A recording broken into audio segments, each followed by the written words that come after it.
Big Supreme. What's your 2 cents? What's your final 2 cents? What you got for the show? I said I came up here for smoke, and what I don't like is you could show clear video footage of Turkey saying that Crawford turned down the fight, whether it's for a hand injury or whatever it is. But then he's in negotiations with Canelo, Murtazaliev, and nobody says nothing. It's oh well, he maybe his hand is hurt, or maybe he just exercising his options, all this other bullshit like that they make up for Crawford, right? And I still stand by what I said on the panel. I think Crawford. I don't think he's top five pound for pound. I get it, talent, skill, but Ooh, you're not gonna give that's him my top five? opinion. Like, No, nah. just asking, just asking. I think for me personally, it'd be right now Usyk, anyway, Canelo. I mean, I guess we could put Crawford at four, but his resume really ain't shit. Like, not that be cursing on your panel, but he ain't really beat nobody. So to say that him and Usyk could be interchangeable when he fights one time a year, he doesn't really take no risk. Like he's at 154.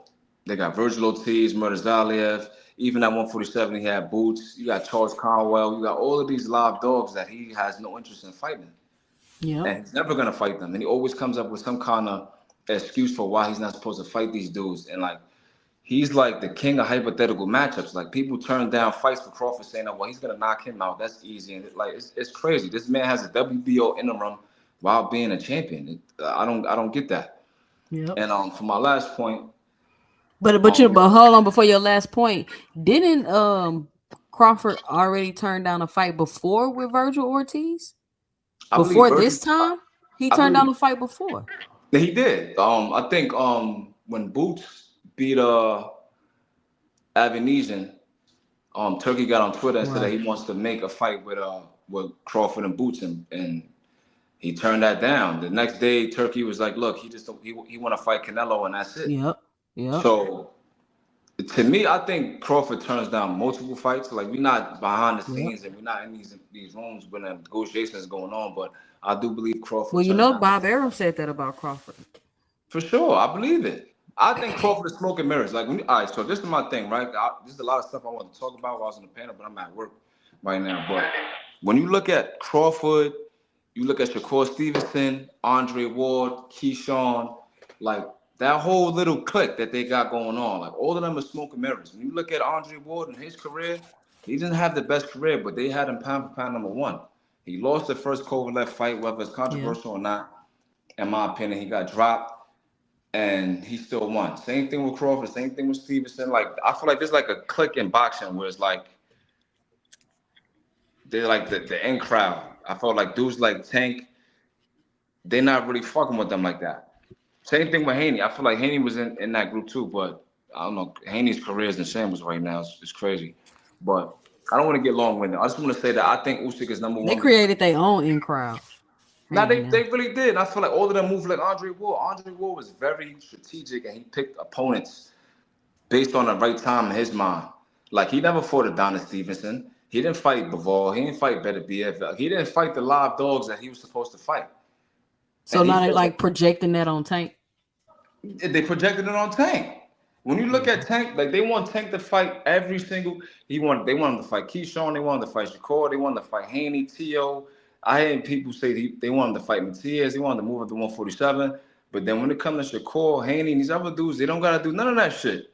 And it's weird. How you want one dude to fight They only got everybody? to fight Tank. Yeah, everybody got to fight Tank, but these dudes don't got to fight each other. I never even heard nobody say Teofimo should fight Shakur, or Shakur versus Jermaine Ortiz, or Haney versus Jermaine Ortiz. Like these fights never come across nobody's mind, and all of these dudes are on the same banner. How was Haney on top rank with Jermaine Ortiz and the fight never happened? They both moved up to 140. I mean, I guess they in the same camp or whatever, but still though, like I just feel like they want Tank to fight everybody, but these dudes could just cherry pick and fight a Cordino or fight. I heard them talking about Linares coming out of retirement to fight Haney, but that might have been some Twitter cap. Why? Look, who said that? That don't even make sense. Yeah, some nigga on Twitter, man. It might have been cap. They might have been trolling, but I'm just saying like the way the boxing game is right now, I feel like it's very cliquish, and I feel like Turkey. I feel like Turkey's on PBC ass. Like we ain't get a chance to talk about that neither. Yeah. Go ahead. Can Yeah, you like talk just or no? I could talk. Yeah, I'd like Yeah, yeah. go ahead. We could So chat. We could chat. when you look at the venue change and the press conference, it looks like real shabby, and Kenny not there, Calvin not there, Al Heyman. You don't know what's going on with Al Heyman. I don't know if he's in the hospital, if he's sick. I don't know, but I just feel like it's Turkey behind the scenes making all these things happen. In my opinion, whether it's him not getting a Shakur fight or a Lomachenko fight, maybe he might get the Keyshawn Davis fight, but just the way Tank's career is going right now, I feel like I think Turkey's like behind the scenes. That little interaction that they had when he asked for the two Ferraris and he was talking all kind of crazy to Turkey, I feel like Turkey never forgot that. And based on what I know about Turkey, what I've seen him do, like I think he's very vindictive. He got the money to be vengeful. He bought the Ring magazine. He damn near bought the WBA. He got the WBC under the wing, the WBO. Like he's put all his ducks in order But to he's block bought that. Tank. He's bought these organizations so they can be non-biased. As they say, but we know that, finger quotes, like that's cap. I just feel like even with the box rec, like saying that nobody that has a WBA belt is gonna be recognized as a champion. That's crazy to me. That's crazy. But like I said, like these new age fans, like they think that's cool. Like it's weird. I see people Yeah, say, it's weird. yeah, get rid of the PBC, and I see people say get rid of the IBF, and I think that's very interesting because the IBF is the only sanctioning body that's founded and ran by a black man. Oh, So I didn't know that. yeah, Daryl Peoples out of New Jersey, Really? for sure. The black dude that had the IBF, and it's crazy when you look at Mauricio Suleiman, you look at Bob Arum, you look at Gilberto Mendoza, Pacquiao with the WBO. All of these dudes and had controversial scandals surrounding rankings and bribery, and even like Bob Arum, he got like Oh, I got a, invested. I got a, I got a whole lot. Supreme, you should go back and watch that live I did. Oh, It's called yesterday? Top Rank. No, I did it a while ago. It's like one of my first lives. It's called like Top Rank and the Corruption in Boxing or something like that. I'm gonna check it out. I'm gonna find it, but go ahead. Yeah, like this man Bob Arum was fined by the Nevada Athletic Commission. He got his license suspended. Like he's been investigated by the FBI. He had his offices raided. Like he has so many different things going on, and nobody acknowledges that. But then you look at my man Bob Lee. He's the only one that went to jail for the shit.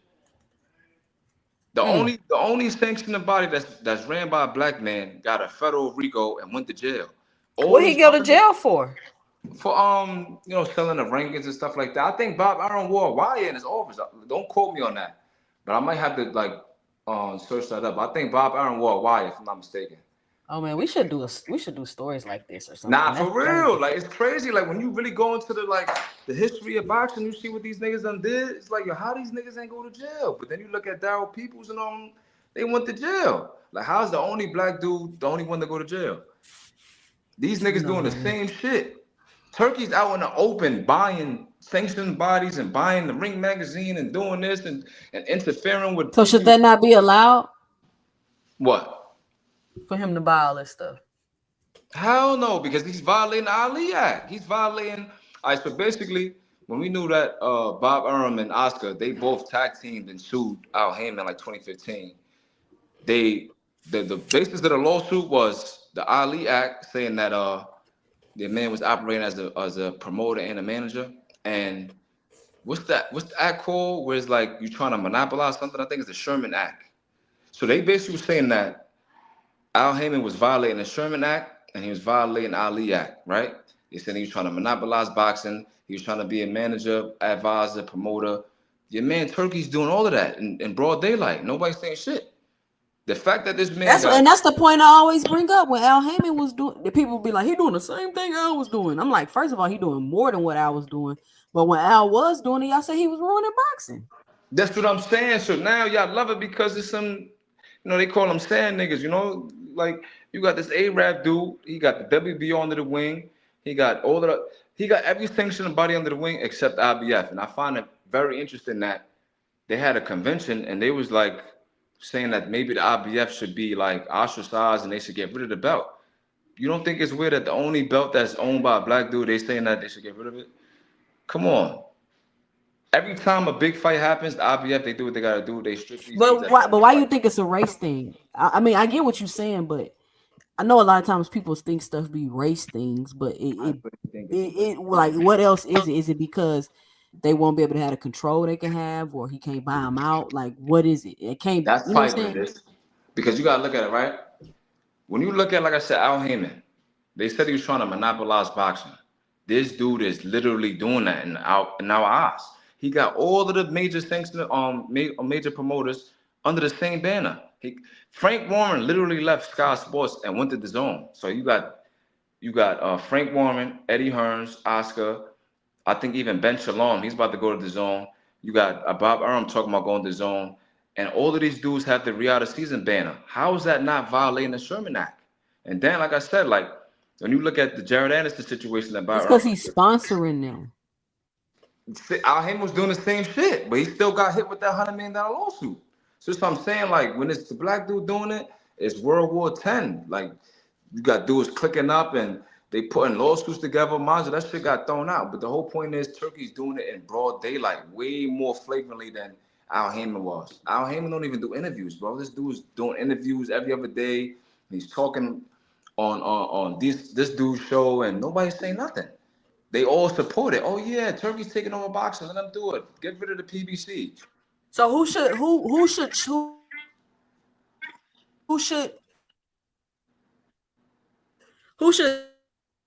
say something though? And real quick, you see this video right here?